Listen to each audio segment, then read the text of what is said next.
We do not condone hopping fences or using bolt cutters of any kind. We do not officially do not. say it's usually easier than you think. History is riddled with unexplained events.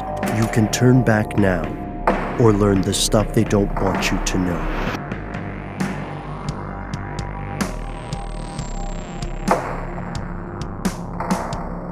And this one comes from S. And I believe S is responding to a question that I posed.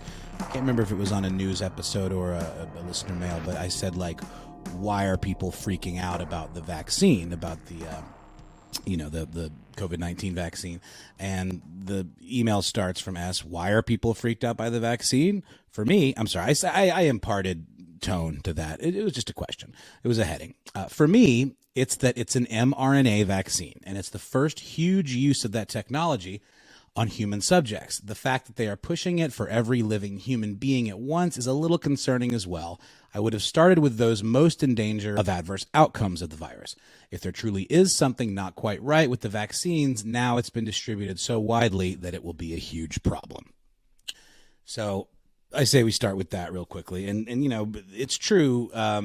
This is in terms of like medical science and the history of medical developments and breakthroughs, mRNA vaccines are relatively new. If I'm not mistaken, it was back in the late 80s, 1987 to be precise, that a scientist researching a measles vaccine came across the idea of using mRNA as a way to essentially instruct the human body, the cells in the human body, to react to a certain invasive, organism, a virus.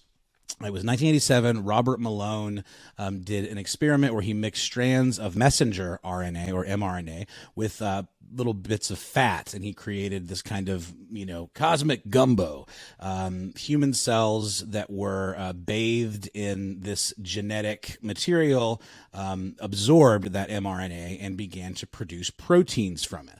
And it is the proteins that essentially instruct your body on how to react. So it's different than a traditional vaccine, which uses a small piece of live virus to cause your body to react, fight it off, and then it knows how to do that moving forward. Did I about get that right, guys? I'm obviously not a geneticist, nor am I any kind of medical professional whatsoever, but I think that's a decent description for the difference between the two at the very least, yeah?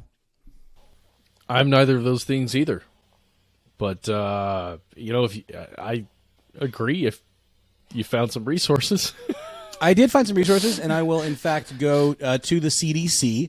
I think, politics aside, we can, at the very least, accept, I hope, that the CDC is looking at the most up-to-date studies and science for what they're posting on their website, at the least. So I'm going to go from what they have to say. It says, to trigger an immune response, many vaccines put a weakened or inactivated germ into our bodies, not mRNA vaccines. Instead, mRNA vaccines use mRNA created in a laboratory to teach ourselves how to make a protein, or even just a piece of a protein that triggers an immune response inside our bodies. That immune response, which produces antibodies, is what protects us from getting infected if the real virus enters our bodies. And the reason this is a big deal is because it does not require any piece of the virus itself, which makes it stunningly effective to quickly develop a vaccine for a new virus such as COVID-19. That is the event that triggered the kind of breakthrough that they needed in order to really push this forward.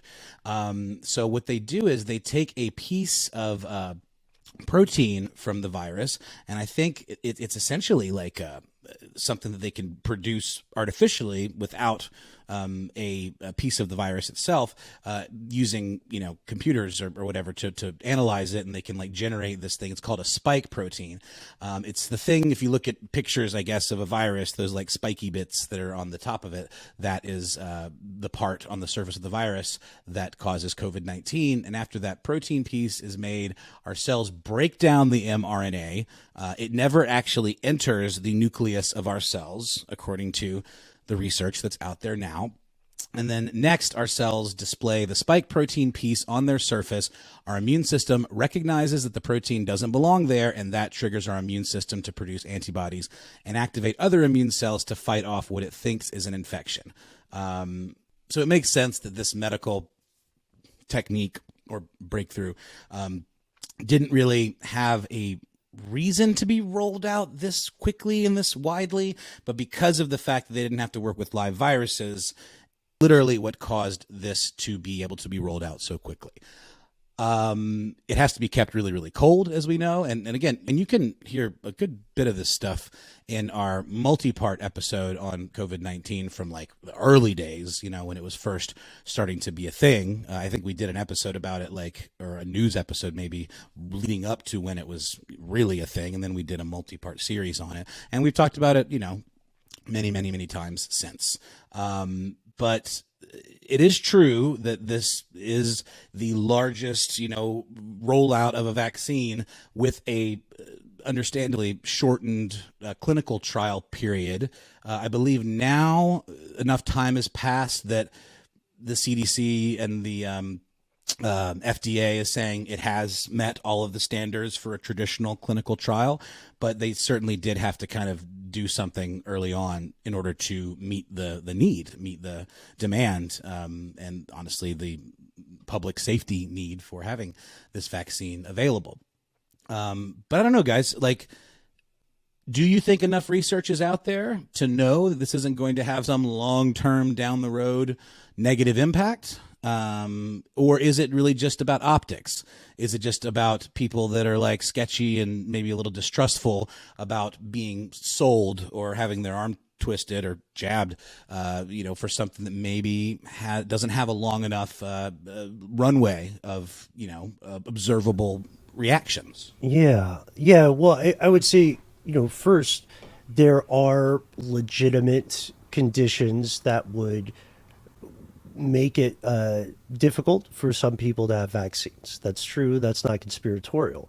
The vast majority of people can take an mRNA vaccine, but I think we're looking at three big factors here. First, this is the long historical bill of inequality and terrible experiments throughout history coming due. Tuskegee was real. It happened. And then, of course, people don't forget that kind of stuff. And then secondly, there was a concerted effort, again, by foreign powers, which I know it sounds like a broken record to say that, to encourage divisive scare tactics about this stuff in an already very scary time. And then third, what I wish people talked about more when they're talking about how these vaccines got developed is that they were not developed under ordinary circumstances. True. But one of the most extraordinary part about their circumstances surrounding their development is the way that governments around the world pulled out every stop to accelerate testing processes and regulation, following regulations, all that stuff. They did a speed run, is one of the ways to put it. And that doesn't necessarily make it unsafe. It just means that it was prioritized. And as weird as it sounds, as ineffective as so many governments are at so many things, and I say this as a guy who just got done complaining about his taxes off air before we recorded, as inept as governments can seem and as slow as they can seem on a normal day, when they focus and prioritize something, they can move mountains quite quickly. As a matter of fact, one of the big problems that most Americans have with the American government is that most of us just think the government's moving the wrong mountains. Honestly, we just can't agree on which ones should be moved. The emergency use authorization provided much more safety data. And then also you could say, like, look, a lot of times conspiracies on the part of government are either by small factions of a government hoping other factions don't catch them, or it's incompetence, frankly. It's incompetence. It's trying to cover up that incompetence. That's what leads to them getting caught. I personally, like, I know that there are a lot of reasons people would be concerned about this. Like, here's something I didn't ever hear about in 2017.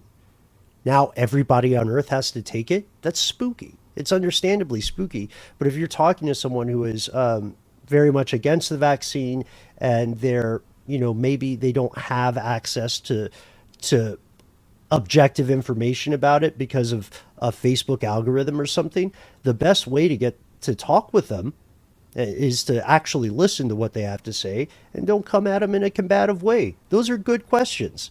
Think about it. I never heard about this in 2017. Now the whole world has to take it. Someone, you got some splaining to do. What's going on?